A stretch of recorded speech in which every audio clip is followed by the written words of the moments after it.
Welcome to Rajasthan GK training. दोस्तों स्वागत है आप सभी एनिमल अटेंडेंट पशु परिचर भर्ती परीक्षा 2023-24 की तैयारी करने वाले सभी अभ्यर्थियों का राजस्थान जीके ट्रेनिंग के इस यूट्यूब चैनल पर। दोस्तों ये अपना राजस्थान जीके स्पेशल पशु परिचर वालों के लिए 56वां मॉडल पेपर है। जी हाँ साथियों, 56वां मॉडल पेपर है। अगर आपने अभी तक 55 मॉडल पेपर नहीं देखे तो नीचे डिस्क्रिप्शन बॉक्स में लिंक दिया गया है, पूरी प्लेलिस्ट बनी हुई है, जाकर के सभी मॉडल पेपर को देखकर जरूर आए। तो चलिए दोस्तों, आज के इस वीडियो में टॉप 50 प्रश्नों के साथ आज के इस 56वें मॉडल पेपर की बात करते हैं कि कितने प्रश्न अपन को देखने को मिल सकते हैं अपनी एग्जाम में, किस प्रकार से प्रश्न पूछे जाएंगे। तो चलिए शुरू करते हैं।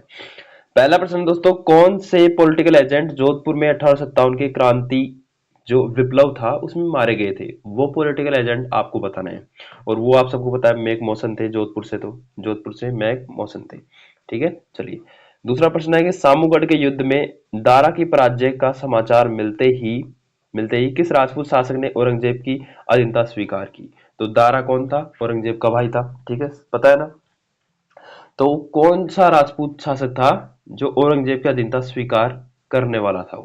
और वो था दोस्तों महाराजा जसवंत सिंह। महाराजा जसवंत सिंह, ठीक है। और औरंगजेब ने ही दारा सिको, इसका पूरा नाम है दारा सिको, को अपने जो सरिस्का के जंगल में एक वो है कांकनवाड़ी का किला, उसमें बंदी बनाकर रखा गया था। ठीक है, ये आपको ये मोटे मोटे तौर पर प्रश्नों को इस तरह से आपको पकड़ना है।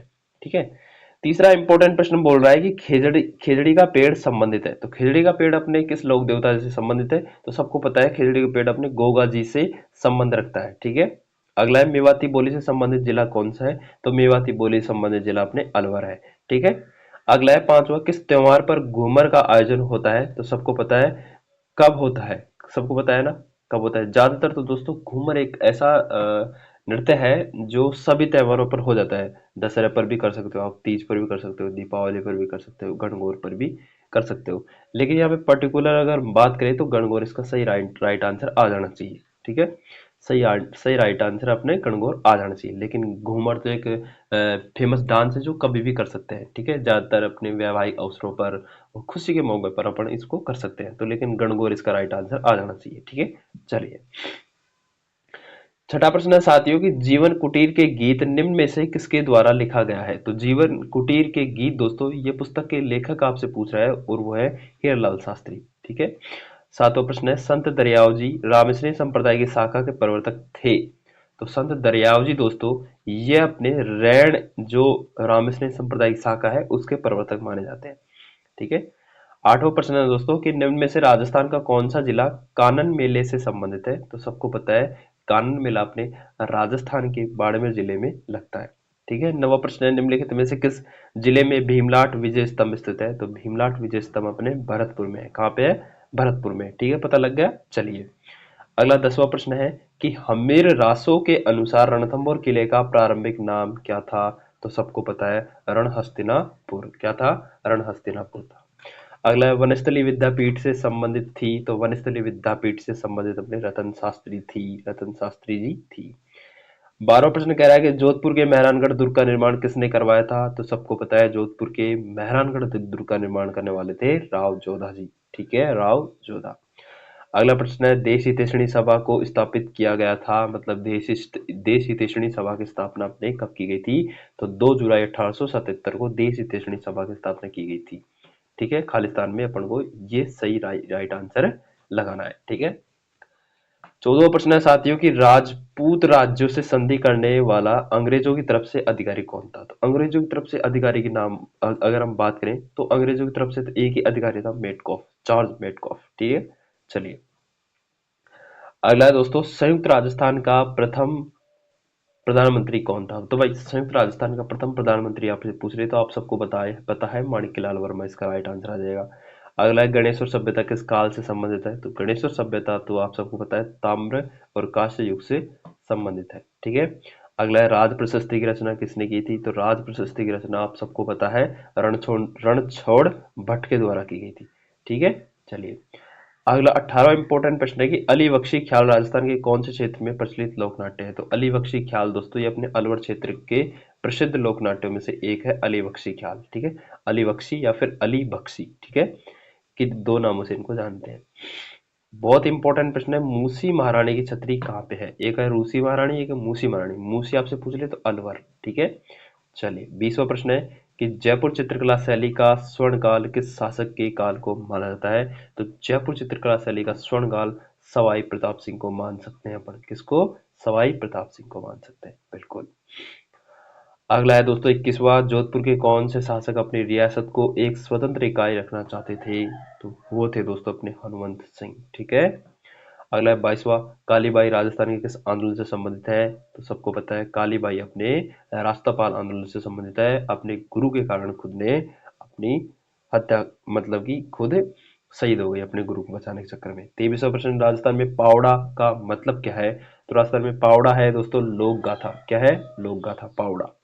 साधु सीताराम दास राजस्थान के किस किसान आंदोलन से संबंधित है? तो साधु सीताराम जी दोस्तों अपने अपने बिजोलिया आंदोलन से संबंधित है साधु सीताराम जी, ठीक है।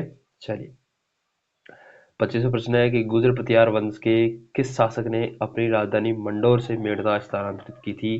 तो गुर्जर प्रतिहार वंश के अपने एक शासक थे और बहुत ही फेमस बढ़िया शासक थे नागभट्ट, ठीक है। नागभट्ट ने अपनी राजधानी मंडौर से मेड़ता शिफ्ट की थी, ठीक है।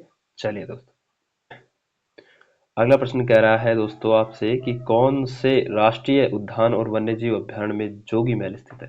तो जोगी महल दोस्तों आपसे पूछ रहे किस वन्यजीव अभयारण्य में है? तो रणथंभौर राष्ट्रीय उद्यान में जोगी महल है। यहीं पे न्याय की छतरी है, ठीक है, याद रखना। चलिए 27वां प्रश्न है कि राजस्थान में मूंगफली की फसल के उत्पादन के लिए सर्वश्रेष्ठ मृदा कौन सी है? तो काली मृदा भी नहीं होगी, जलोढ़ भी नहीं होगी, रेगूर भी नहीं होगी, पीली। अच्छा अच्छा, सारे ऑप्शन गलत है। मतलब कि यहाँ पे जो आंसर आएगा वो आ जाएगा अपने बलुई मृदा। क्या आ जाएगा? रेतीली या फिर बलुई मृदा, बलुई मृदा आ जाएगा इसमें, ठीक है।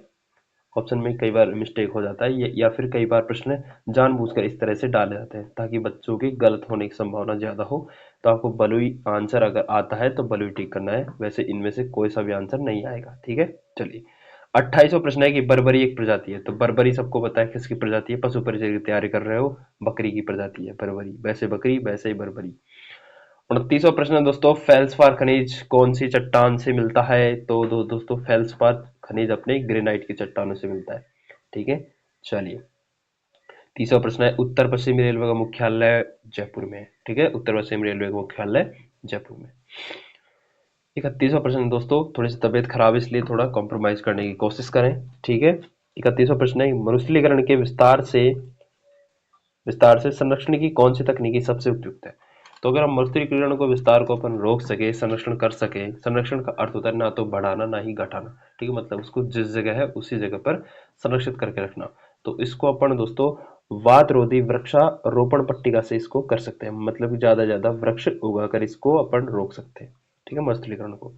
अगला है दोस्तों 32वां प्रश्न है आपके लिए कि निम्नांकित में से राजस्थान की कौन सी सिंचाई परियोजना सबसे पुरानी है? तो सबसे पुरानी गंगा नहर परियोजना आ जाएगी, शायद मेरे हिसाब से गंगा नहर ही आ जाएगी, क्योंकि सबसे पुरानी पूछ ले तो गंगा नहर परियोजना और सबसे पहली पूछ ले तो गंगा नहर परियोजना ही, ठीक है। 33वां है, राजस्थान का दक्षिणतम अक्षांश क्या है? तो राजस्थान का दक्षिणतम अक्षांश आपसे पूछ ले तो इनमें से ऑप्शन में आ जाएगा 23 डिग्री 3 मिनट। हेरो कहाँ पे? बिल्कुल बिल्कुल option number C, 23 degree 3 minute उत्तरी अक्षांश में अपने राजस्थान का दक्षिण अक्षांश बसता है, ठीक है।